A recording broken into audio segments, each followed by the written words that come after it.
안녕하세요. 유럽 그리고 스위스 캠퍼 스위스에 사는 태호입니다. 오늘 제가 주제로 하고 싶은 이야기는 뭐냐면 유럽 중심 스위스에 살고요. 그리고 저는 캠핑카가 있어요. 근데 그런 저도 캠핑카 여행을 할까 말까 고민을 해요. 왜? 캠핑카 여행이 비행기 타고 가는 것보다 비싸지 않을까? 장시간 운전을 해야 되는 번거로움, 커다란 캠핑카를 몰아야 되는 불편함, 코딱지만큼 작은 방에서 네 가족이 지내야 되는 번거로움, 개인적인 생활 공간이 없기 때문에 결국은 이제 불편함을 느끼는 시기가 와요. 설거지, 예약, 더러운 물을 비우던지 똥을 치우던지 나라 언어를 쓰는 것도 아니고 여행 계획대로 되는 경우가 흔하지가 않아요. 그렇다고 예약을 안 잡아서 고속도로 일반 도로에서 잤다, 위험이 도사리는 거죠. 운전을 하다 보면 또 많이 지치기 시작하고요. 여행이 아니라 노동이 되는 거예요. 여러 가지 단점들이 있는데 그런 여행을 계획하시는 분들에게는 죄송한 말이지만 가형 캠핑카 유럽 여행이 정말 괜찮을까? 재미있을까? 이런 질문을 저에게 던져봐요. 유럽 캠핑카 여행이 꿈이신 분, 유럽 캠핑카 여행을 계획하시고 계신 분들, 저렴하지 않을까? 라고 생각하시는 분들에게 꼭 필요한 영상이 될 거예요. 그러면 계속 진행해 볼게요. 시작하기 전에 제가 방금 전에 말씀드렸던 단점들 있잖아요. 궁금하신 점이 계신 분들은 아래 댓글 달아주시면요, 제가 아는 한에서 영상을 만들어 볼게요. 저도 잘 모르는 경우 같은 경우는 제가 자료를 준비해서 영상을 만들어 볼게요. 아시겠죠? 그러면 이제 진짜 진행을 해 볼게요. 스위스에 살면서 캠핑카가 있는 제가 왜 캠핑카로 여행을 할지, 비행기를 타고 여행을 할지 고민을 하는지 그거에 대해서 말을 해볼게요. 자, 제가 타라곤이라는 지역을 캠핑카를 타고 여행을 해본 적이 있고요. 그리고 비행기를 타고 여행을 해본 적이 있어요. 그 두 가지 여행을 해봤는데 과연 캠핑카로 타고 여행을 가는 게 나은지 이런 생각들을 굉장히 많이 했거든요. 먼저 캠핑카가 있는 저 같은 경우는요, 캠핑카를 갖고 있는데 유지비가 들어요. 당연히 보험비가 들고요, 주차비를 내야 되고요, 정비 및 부수적인 돈들이 들어가요. 그런데 1년에 제가 2달밖에 이용을 하지 않는다 그러면 저는 손해를 보는 거예요. 차라리 캠핑카 없이 비행기를 타고 여행을 다니는 게 나은 거죠. 이런 말들이 있어요. 유럽에서 정년퇴직을 하고 캠핑카에서 5개월 이상 계시실 분들은 돈을 벌기 시작을 하는 거예요. 근데 그렇지 않으신 분들은 마이너스가 되는 거예요. 이 얘기는 집어치우고요, 여러분들에 대한 고민을 풀어볼게요. 이게 말이 하다 보면 정리가 안 돼요. 다시 정리를 해볼게요. 제가 캠핑카를 타고요, 이제 타라곤까지 내려가기 전에 이제 스페인 이제 다른 캠핑장을 이용을 했거든요. 그 지역까지 가는데 제가 9시간을 제가 중간에 샌드위치를 사러 간 거 이외에는 제가 쉬어본 적이 없어요. 그러니까 9시간 동안 쉬지 않고 운전을 해서 제가 원하는 지점까지 운전을 해서 갔어요. 이거는 노동이에요. 그쵸? 8시간 운전을 하잖아요. 그럼 월급을 받아야 돼요. 저는 그 월급을 받을 짓을 제가 운전을 하고 내려간 거예요. 그러니까 쉽게 말하면 돈을 버린 거예요. 이거는 노동을 한 거예요. 하루를 정말 노동을 해서 내려간 거예요. 그리고 내려가는 동안 제가 풀을 몇 번을 넣는지 정확하게 생각이 안 나는데 기름값이 엄청나게 들어요. 왜냐면 캠핑카가 3.5톤짜리예요. 그리고 이제 운전석 위에 잘 수 있는 지붕 침대가 있어요. 그리고 일단 바람의 영향을 받아서 기름값이 더 들고요. 그리고 캠핑카가 3m 이상이 되기 때문에 저는 톨비를 더 내야 되고요. 캠핑장에 도착을 해서 이제 캠핑비를 냈잖아요. 캠핑장비랑 기름값이랑 이런 거를 하니까 비행기 포함 호텔비보다 더 비싼 거예요, 결국은. 그래서 제가 고민을 한 거죠. 문제가 뭐냐, 계획대로 되지가 않아요. 캠핑장에 도착을 했어요. 근데 캠핑장에 줄이 서 있는 거예요. 그러니까 기다려야 되는 거예요. 기다렸어요. 기다리고 나서 이제 자리를 잡으려고 하니까 캠핑 장소가 마음에 안 드는 거예요. 사람들 분주한 곳에 바로 옆에 붙어 있고 이리저리 걸어 다니면서 원하는 자리를 잡았어요. 그리고 나서 짐을 풀었어요. 그리고서 물을 채웠고요. 그리고 나서 전기를 연결을 했고요. 이것저것 준비를 하다 보니까 시간이 캠핑장에서만 2시간이 넘게 걸리는 거예요, 또. 그리고 나서 도시를 이제 방문하려고 하니까 문제가 뭐냐? 버스가 오는 거예요. 또 걸어가려고 그러니까 30분이 넘게 걸려요. 아이가 있는데. 그리고 집을 방문하고 다시 30분 동안 걸어서 집에 돌아왔어요. 돌아오니까 저녁이잖아요. 음식을 만들고 나서 밥을 먹고 이제 설거지를 해야 되는데 설거지를 하려니까 멀리 걸어가야 돼요. 설거지를 했어요. 설거지를 한다고 이제 끝나는 게 아니에요. 설거지하고 나면 자기가 설거지했던 장소를 깨끗이 정리를 해야 되고요. 그리고 나서 샤워를 하러 갔고 샤워를 하고 나서 깨끗이 물기를 없애줘야 돼요. 샤워를 하고 나서 다시 잠자려고 하니까 11시가 되는 거예요. 정말 지치는 거예요. 첫날 피로가 쌓이니까 나머지 12일 동안 그 피로가 쌓여 있는 거예요. 캠핑카가 그렇게 편하지가 않아요. 저희가 캠핑카에 많은 이제 옵션을 달아놨는데도 바깥에 소음도 있고 배처럼 살짝 누가 움직이면 캠핑카 전체가 움직여요. 돈은 돈대로 써. 몸은 몸대로 힘들어. 그리고 시간은 시간대로 소비를 해. 그러니까 엄청나게 손해를 보는 것 같아요. 이제 반대로 제가 예를 들어볼게요. 이제 타라곤 주위에 살루라는 지역이 있어요. 유럽에서 많은 분들이 저가 여행으로 가는 지역이에요. 살루라는 지역이 타라곤에서 버스를 타고 20분에서 30분 거리였던 것 같아요. 비행기를 타고 가는데 제네바에서 1시간 거리예요. 자동차를 렌트를 하고 나서 살루까지 내려가는데 1시간 반인가 1시간이 걸렸어요. 비행기 타고 자동차를 렌트를 해서 가는데 자동차 운전한 것보다 확실히 시간이 적게 들잖아요. 자, 그리고 나서 호텔에 갔어요. 짐을 풀고 도시를 방문을 하려고 해요. 자동차가 있기 때문에 도시 방문하기가 쉬워요. 그리고 호텔이 주변에 가까운 방문할 곳들이 많아요. 캠핑장은 항상 외곽 지역에 있기 때문에 캠핑장에 있으시면 볼 게 없어요. 도시로 나가야 돼요. 항상 도시를 방문하고 나서 이제 호텔에 뭐가 있어요? 밥을 차려주잖아요.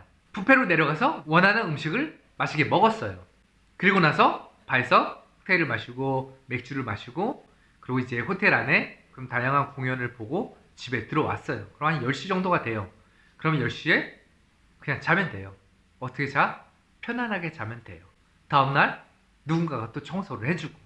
이것만 보면 노동적으로 힘들지가 않아요. 시간 절약을 해요. 돈!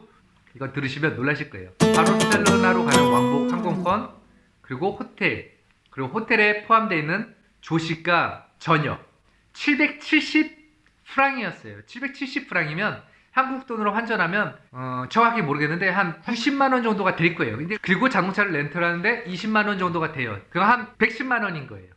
캠핑카 타고 여행했을 때 유류비 그리고 톨비 뭐가 나은 것 같아요? 같은 장소를 갔을 때. 그쵸? 분명히 호텔로 가는 게 나아요. 근데 호텔에서 이제 저렴하게 이용하고 싶다 그러면 아파트형 호텔로 예약을 하시면 음식을 만들어 드시면 되는 거고요. 캠핑카처럼. 근데 훨씬 음식 만들기가 쉬운 거죠. 그쵸? 그리고 호텔에 있으시면 장 보기도 쉬워요. 캠핑카를 타면 장 보기도 힘들어요. 장 보기도 골치가 아파지는 거예요. 비행기를 타고 호텔 예약하는 게 캠핑카를 타고 가는 것보다 훨씬 나은 거예요. 그래서 저는 캠핑카를 타고 여행을 갈까? 호텔을 갈까? 이러한 고민들을 합니다. 이것만 들으시면 캠핑카 타고 여행 가면 안 되겠다 싶죠? 불편한 점들이 정말 많잖아요. 그렇죠? 그래서 유럽 캠핑카 여행을 준비하시는 분들, 유럽 캠핑카 여행이 꿈이신 분들 이 얘기 듣고 실망하실 수 있겠지만 분명히 장점도 있어요.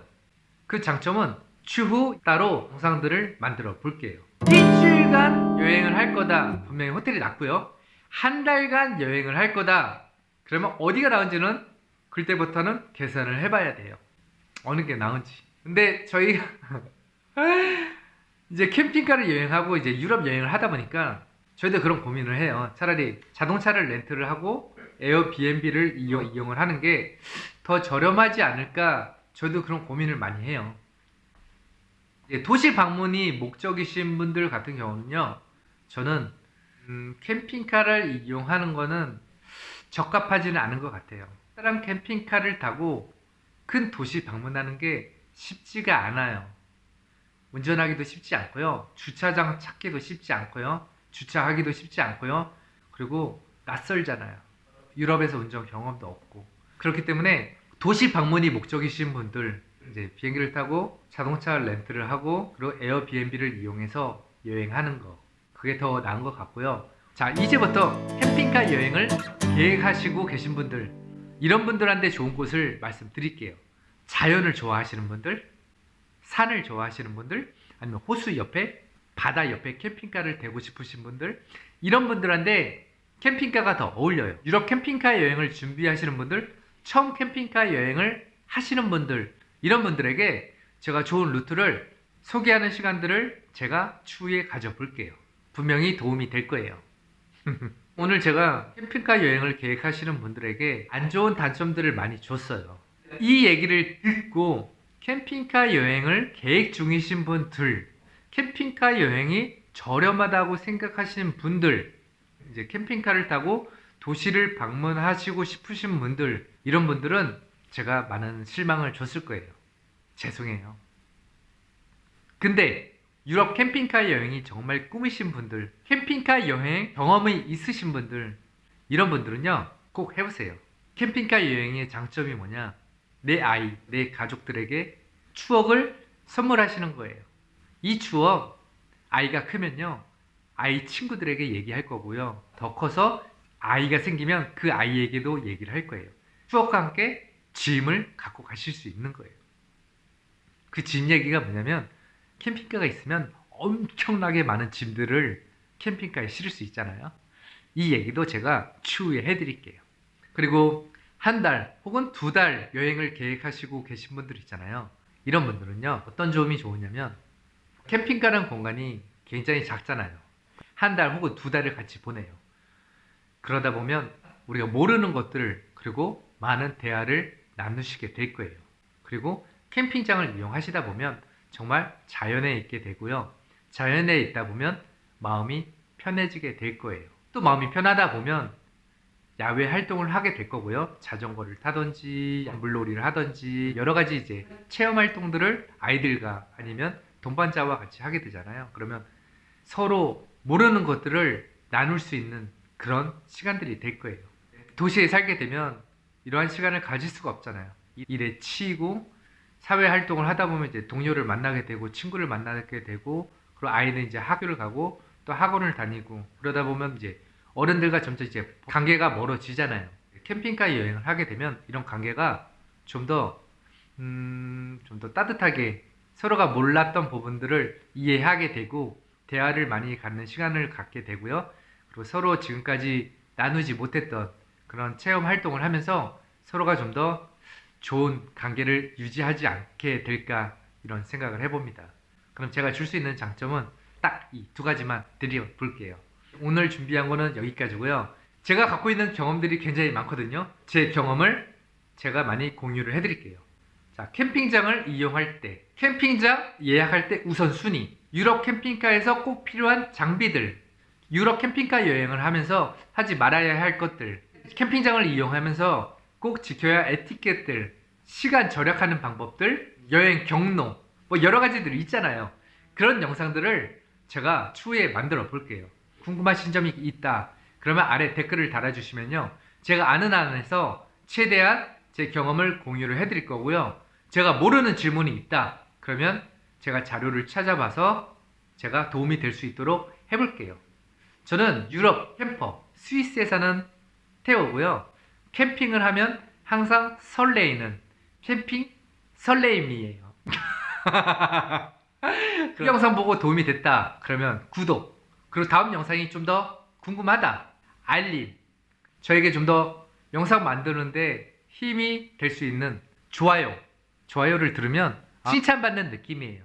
그렇기 때문에 좋아요도 잊지 말아주세요. 그러면 제가 다음에 다른 영상으로 또 뵐게요. 지금까지 발음이 좋지 않았는데도 영상을 지켜봐 주신 모든 분들